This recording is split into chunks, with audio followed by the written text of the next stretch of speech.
You know, a lot of challenges in the beginning is figuring out, we've got this amazingly vast, highly respected, you know, highly followed, very well-read property.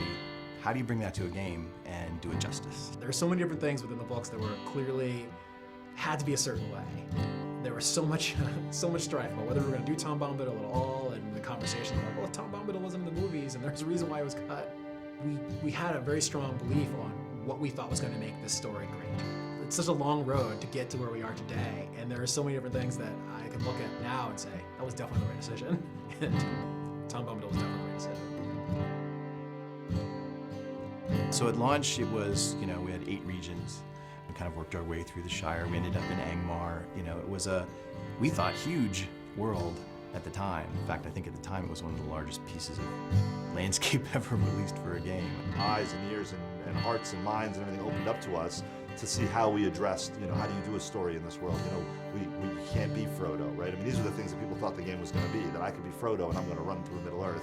You know, we had to get them to understand what our take was, that we were allowing you to tell your own story within Tolkien's story.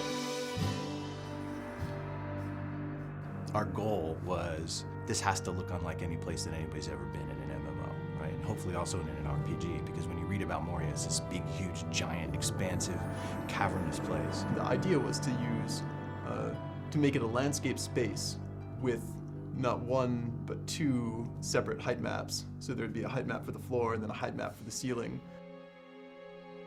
That was something we'd never done before, doing the vast landscapey interior dungeon. It's really hard without a date file and without having sky and clouds and sun and all the colors that brings in. And you could have 2 stretches that have the same grass pattern, the same little huts, and you swap out sunny blue sky for crazy red, green, shimmery, evil thing, and it totally changes the look and feel. Not having that in Moria, it was much more challenging. challenging, yeah.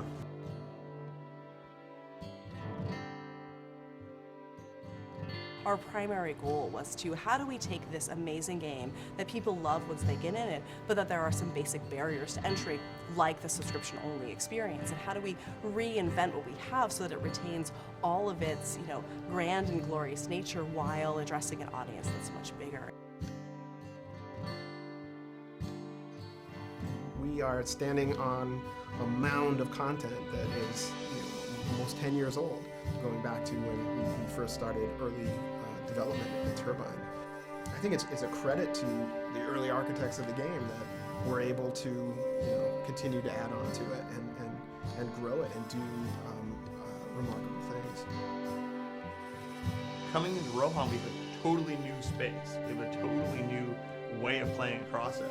And I think that being able to go out onto these vast plains and ride your war steed and challenge these, you know, mounted bands of marauders, I think we come to a whole new chapter in Middle-earth.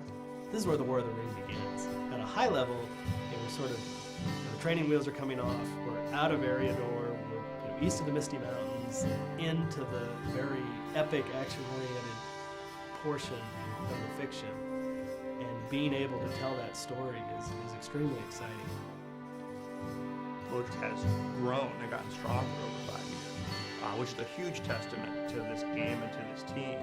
You know, the team has grown, the game has grown. We're not slowing down, anything, we're speeding up. It's going to be a fantastic 2012.